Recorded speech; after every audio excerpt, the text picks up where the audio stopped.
The numbers were right. That was the part Deka couldn't stop turning over in her head as she watched the nav display paint the collection vessel's transponder blip exactly where 40 days of planning said it would be. She had run the intercept calculations 11 times across 3 different projection models she'd built from Veth's route charts, cross-referenced them against the Arveth's own captured Combine instruments, and then run them again because she didn't trust how clean the answer kept coming back. The collection vessel was where it should be, moving at the speed it should be moving, broadcasting the IDEN code she'd predicted from the pattern analysis of Combine logistics traffic she'd been soaking up through the comms array since they left the outpost. The numbers were right, and the real thing was close enough to her simulations to be disorienting. She flexed her fingers over the console. The Arvith's bridge had changed in 40 days. The structure was the same. Combine ships didn't change structurally, because Combine ships were built by a bureaucracy that considered innovation a deviation from the approved manufacturing template. But a workspace changes when the people using it stop surviving and start organizing.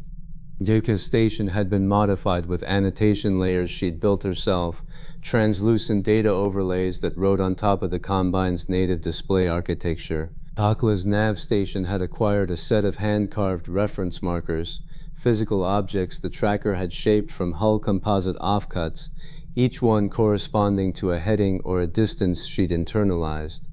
Hattori had reorganized the tactical display's priority queue according to a logic Deka recognized as a feudal intelligence hierarchy, assets ranked by reliability of allegiance rather than by raw power. Every station on the bridge carried the fingerprints of someone who decided to live here rather than passing through.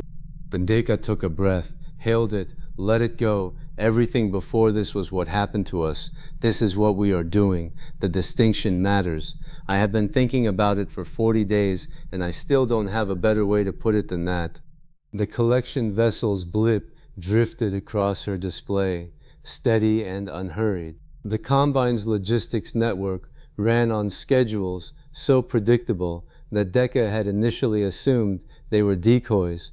No working system could be this regular without someone occasionally getting sick, running late, making a bad call. But the Combine didn't work that way.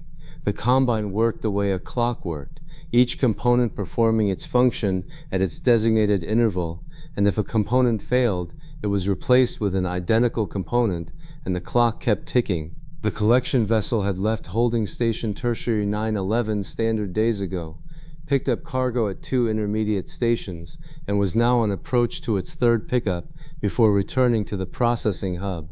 It was carrying people, 40 to 47 of them, Veth's intelligence had said, 3 species, collected over 12 days, each one logged in a manifest that described them the way Deka's field office in Mogadishu had described generator parts, item, quantity, condition, destination. She'd spent 40 days learning the Combine's operational language well enough to read their logistics traffic in real time, and the worst part wasn't the cruelty. There was no cruelty. Cruelty required intention. The Combine's manifest language was the language of inventory management, and the thing that sat in Deka's chest like a stone was that it was accurate. Within the system's own logic, these were cargo items in transit. The system wasn't lying. Miwood simply couldn't see what it was carrying. Transponder ready, she said. Her voice carried across the bridge to where Hattori sat at the tactical station. He acknowledged with a single nod, precise, economical, the way he acknowledged everything that met his standard of operational readiness. Behind him, the Ikran crew member on the sensor array shifted slightly, triple-jointed legs adjusting beneath a body that communicated as much through posture as through the low vocal harmonics Deka had learned to parse over the past months. The Ikran's segmented eyes caught the bridge lighting and scattered it into kaleidoscopic fragments. For 40 days of planning, 11 simulation runs, 4 people had built this operation, Quintus providing the tactical framework, Hattori the strategic logic, Pakla the intercept geometry, and Deka the technical architecture. They'd argued about the approach vector for 6 days, they'd argued about the transponder clone for 3, they'd argued about the extraction timeline for 8, and then Pakla had settled it by drawing a single line on the nav chart and saying, in the oblique way she said everything, "The river bends here, we bend with it." Pakla had been right. Pakla was always right about movement, the way water was always right about where to flow. It was older than calculation, a bone-deep sense of how things moved through space that had been honed on a landscape where reading terrain meant the difference between eating and starving. Transponder clone going active, Deka said. She touched the control. On the comms board, the Arvith's identity signature shifted, its Combine-registered harvest ship transponder code replaced by the clone signature of a Combine maintenance vessel Type C4 tertiary, common enough in the logistics network that no one looked at it twice.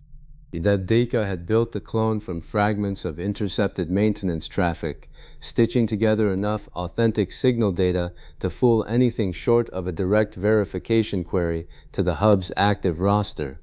The clone wouldn't survive that query, but the collection vessel wouldn't make that query, because collection vessels didn't verify maintenance requests. That was the hub's job, and the hub was a 12-hour signal round trip away. The bureaucracy's own org chart was the exploit. No one verified because verification was someone else's department. Clone is active and broadcasting, Deka confirmed. Collection vessel should be receiving our approach request in 40 seconds. Atori's eyes moved from his tactical display to the main viewer, where the collection vessel was now visible as a physical object, a blunt, utilitarian shape against the star field, running without escort, running without defensive posture, running the way a delivery truck runs on a highway where no one has ever seen a traffic stop. 40 seconds passed. Deka watched the comms board. The collection vessel's response came back as an automated clearance, not even a voice transmission, just a system-to-system handshake that opened the approach corridor and assigned a docking vector. The collection vessel's captain, whoever they were, had seen a maintenance request on their screen and approved it without looking up from whatever the Combine equivalent of a coffee break was. Approach corridor open, Deka said. We are cleared to dock. The Arvith began to move. Pakla's hands on the nav controls were steady, guiding the ship along the assigned vector with a precision that matched the collection vessel's automated expectations exactly, matching speed. A maintenance vessel closing the gap. Routine. Dekai's hands were not steady. She pressed them flat against the console and held them there until the tremor passed. This was the part she'd simulated 11 times and still couldn't fully account for, the gap between planning an operation and being inside one. In Mogadishu, she'd repaired field generators while mortar fire walked across the compound. She'd rewired a clinic solar array during a militia checkpoint shakedown that lasted 4 hours. She processed fear by turning the fear into a problem with components, and then addressing each component in order. The fear didn't go away, it just became task structures.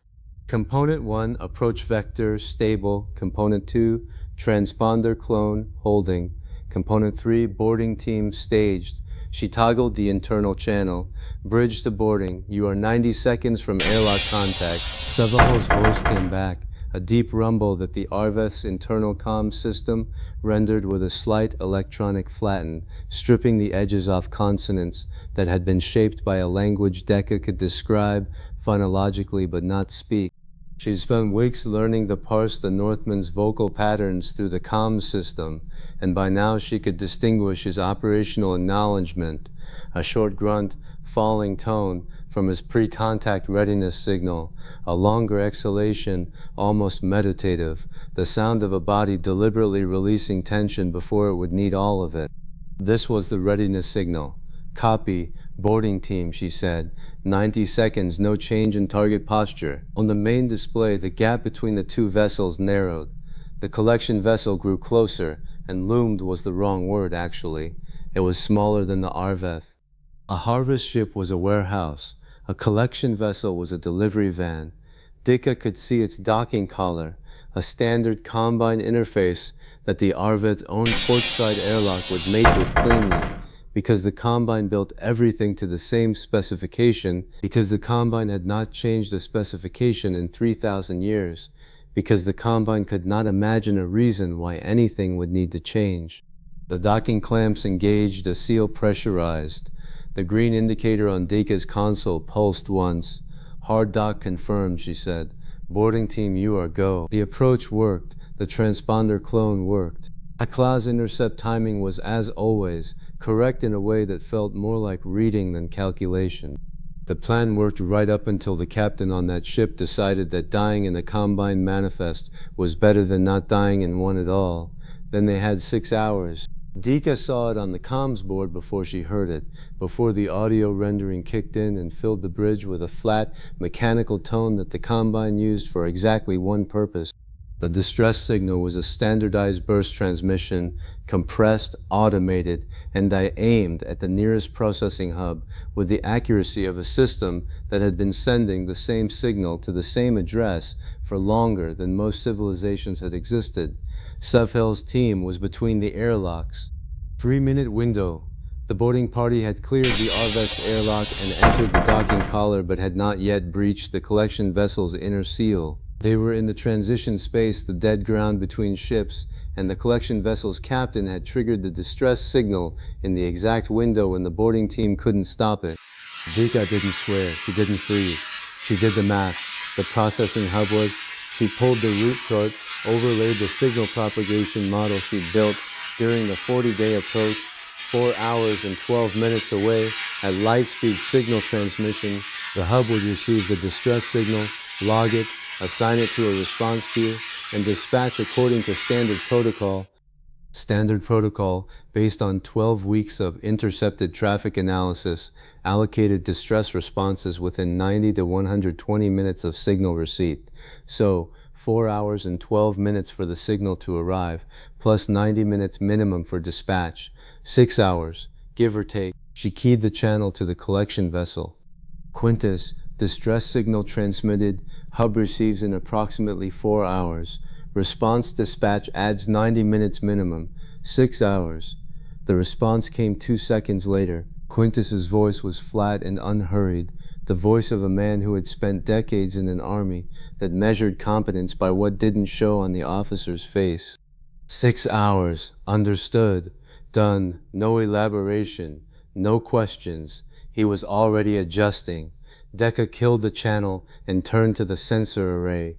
The Ikran crew member was already shifting posture, segmented eyes wide, body angled toward the long-range display.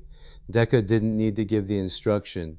The Ikran understood operational priorities the way the Ikran understood everything, through a communal awareness that ran deeper than verbal communication, a species memory that had been tracking predator responses since before the Combine captured their first ship. "Watch the hub bearing," Deka said anyway, because she documented everything, even the things that didn't need saying.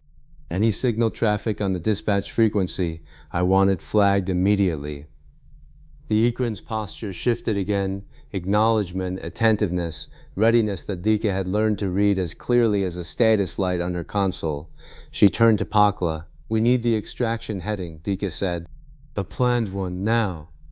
Within Pakla's hands were already moving. The tracker didn't look at Deka. She looked at the nav display the way she looked at everything, as though the information she needed was already there, and the instruments were simply confirming what her body already knew. One of the hand-carved reference markers shifted position on the console. Pakla's fingers traced a line on the display. The extraction heading appeared, a course that would take the Arveth away from the collection route, through a region of low traffic space that Veth's charts had identified as a Combine blind spot, unpatrolled, unmonitored, simply considered not worth the resources to watch. The Combine didn't patrol everywhere because the Combine didn't need to. Nothing had ever gone wrong on a collection route before, until now. Deka pulled the heading into her own display, overlaid the timeline. 6 hours minus the time they'd already spent.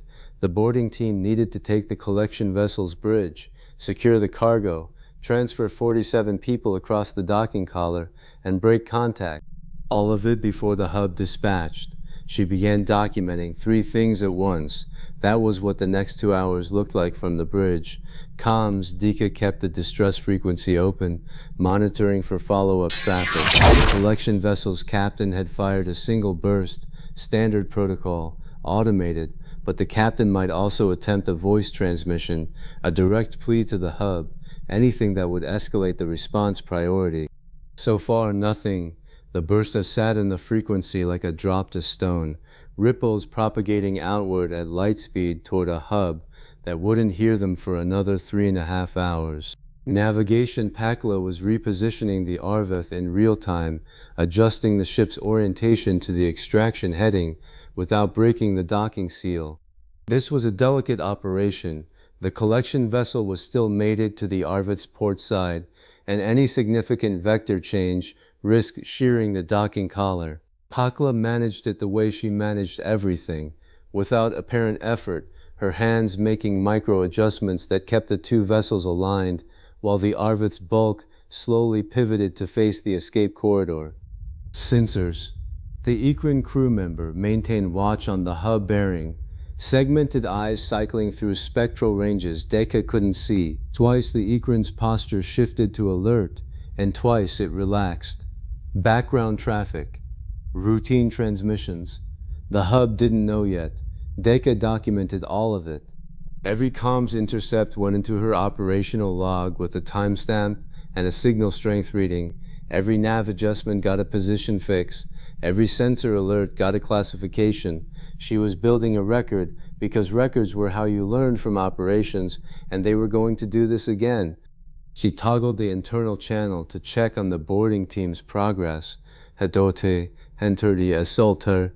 He'd moved from the bridge to the Arvath's airlock junction to coordinate the transfer because Hattori positioned himself wherever information flowed in multiple directions. Bridge secure, Hattori said. His voice carried the precise, measured quality that Deka had learned to associate with situations that had gone roughly according to plan, but with friction. The collection vessel's crew is contained, 4 crew members, no casualties. Deka let out a breath she didn't know she'd been holding. And the cargo hold. Aisha is in the cargo hold now. A pause, the deliberate silence Hattori used when he was selecting which information to deliver first. 47. The count is 47. Vida's intelligence was good. 47 people, collected from 3 stations, logged in and manifest as inventory. Deka felt the stone in her chest again, the one that had everything to do with the simple arithmetic of what the Combine considered normal. Condition, she asked. The pause was longer this time. Aisha is assessing. Several require assistance to move. They're saying has assistance. Several require assistance to move. That was Hattori's precision at work. He didn't say they're in bad shape. He said several require assistance to move, which told Deka exactly what she needed to know about the transfer timeline without adding emotional weight that would slow her calculations. She ran the numbers 47 transfers through 1 docking collar with an unknown number requiring physical assistance, standard transfer rate for ambulatory subjects, roughly 2 minutes each, accounting for the collar's single file width. Assisted transfers would take 3 to 4 minutes. If half needed assistance, transfer time estimate, 2 hours minimum, Deka said. Mon reviews to 2. That leaves us 2 hours of margin before the hub dispatches. Understood, Hattori said. I will adjust the transfer priority. Alman you to send the transfer priority. Understood, Hattori said. I will adjust the transfer priority. He would. Hattori adjusted priorities the way other people breathed constantly, automatically in response to conditions that most people hadn't noticed had changed. Deka trusted his adjustments the way she trusted Pakla's headings because she understood the results. She went back to monitoring 3 things at once. 4 hours into the operation, the transfer was 2/3 complete, 31 people across, 16 to go, and Deka was watching the clock eat itself. Ihasa voice came through the comms from inside the collection vessel's cargo hold. The translator's tone carried the register she used when she was managing a medical situation and a diplomatic situation simultaneously, warm but controlled. the cadence of someone who was keeping multiple frightened people calm by the simple act of not being frightened herself. 3 more need litters, Aisha said. They've been in Combine holding for 11 days. Metabolic suppression, same protocol we saw in the Arvir, 80% baseline. They can walk but not fast and not far. Deka flagged this in the log. Standard Combine containment protocol. Feed the cargo just enough to keep them alive and compliant, not enough to let them resist. She'd broken that protocol on the Arvet 42 days after the cell break, setting the synthesis matrix to 105% baseline and watching people who'd been slowly starving come back to themselves over the course of a week. These 47 hadn't had that week yet. Time for litter transfers? Deka asked. 4 minutes each. I am not rushing them. Amodilthing, Aisha's voice held no room for negotiation on this point. Deka didn't try to negotiate. The people in that cargo hold had been cargo for 11 days. They would not be rushed through a docking collar like freight on a schedule. But the clock didn't care about that. Copy, Deka said. Litters at your pace. I'll adjust the departure window. She adjusted. The margin shrank.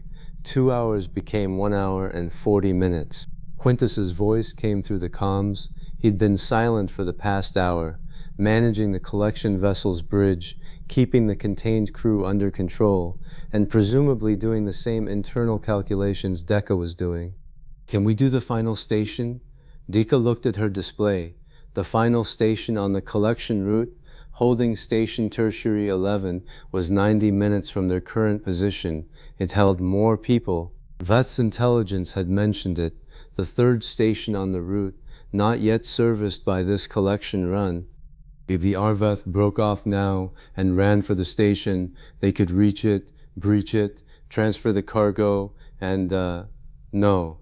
The math didn't work.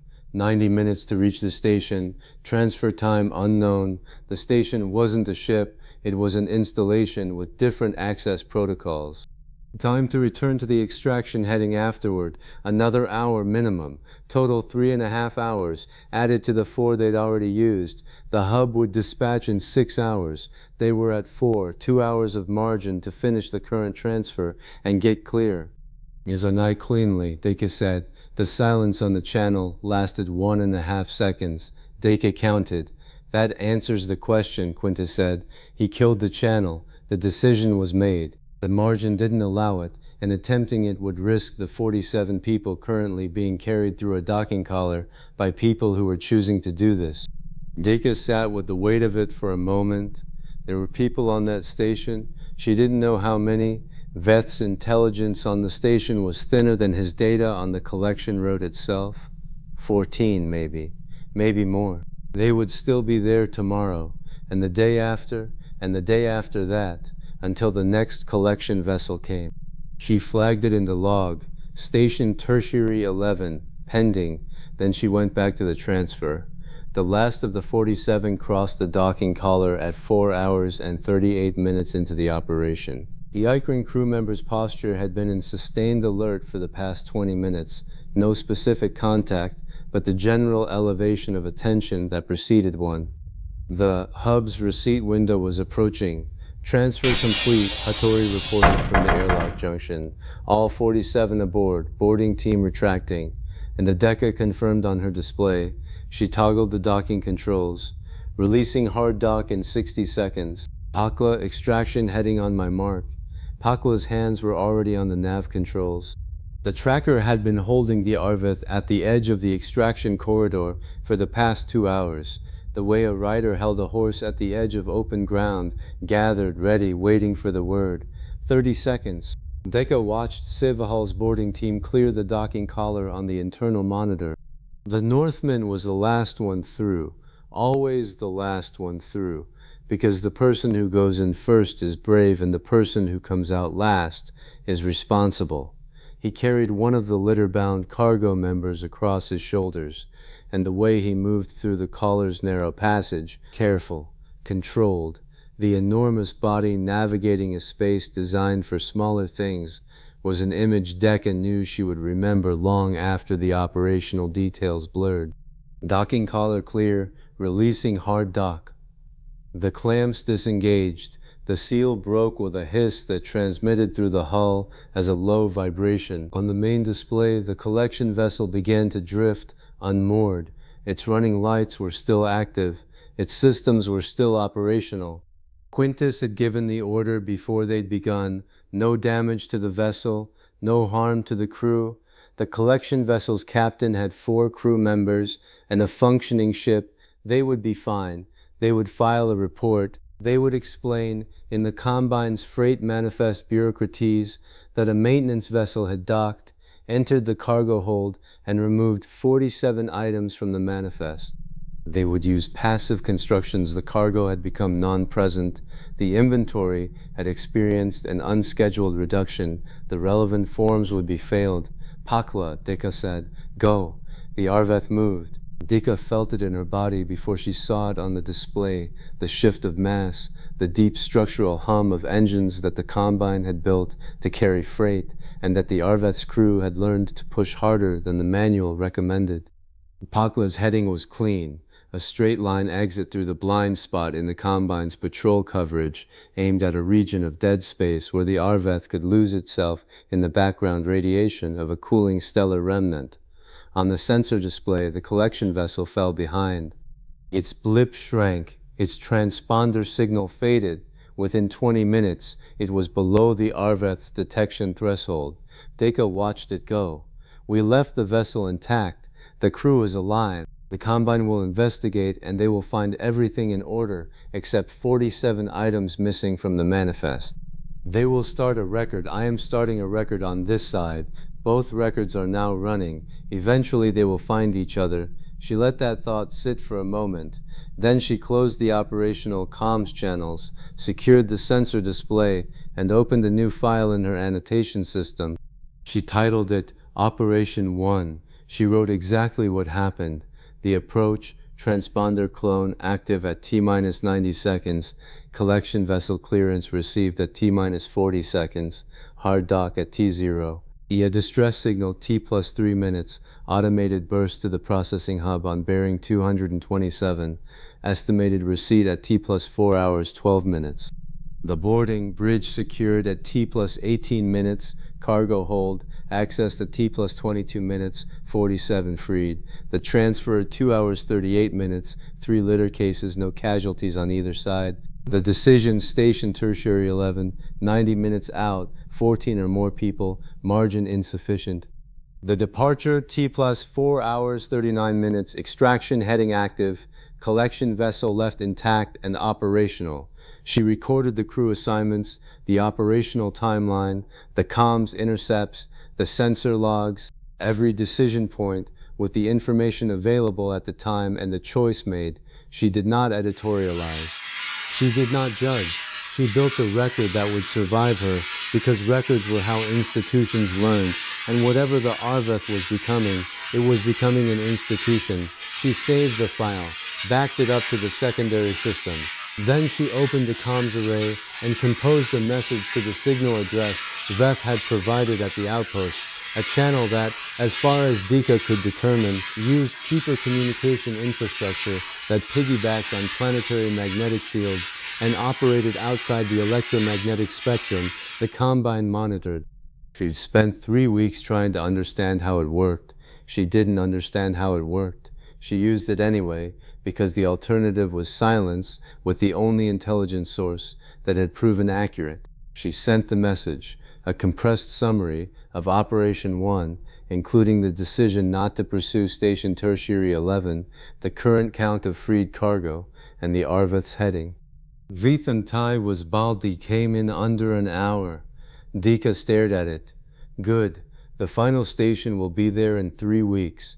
There are 14 people on it. She read it 3 times. 14. Not approximately 14. Not an estimated number. 14. Vitha knew the count on a station the Arveth hadn't reached for a pickup that hadn't happened yet, with a precision that implied either real-time intelligence access or foreknowledge that Deka didn't want to think too hard about right now. They didn't think too hard about it right now. She looked at the message for a long time. The bridge was quiet around her. Pakla's hands rested on the nav controls, the extraction heading locked. The Ikran crew member's posture had settled back to baseline watch.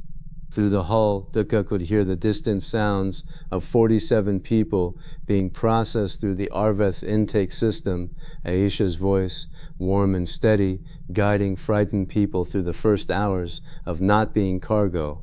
14 people, 3 weeks. Deka added Veth's message to the operational log. She opened a new file, Operation 2, pending. She began to plan.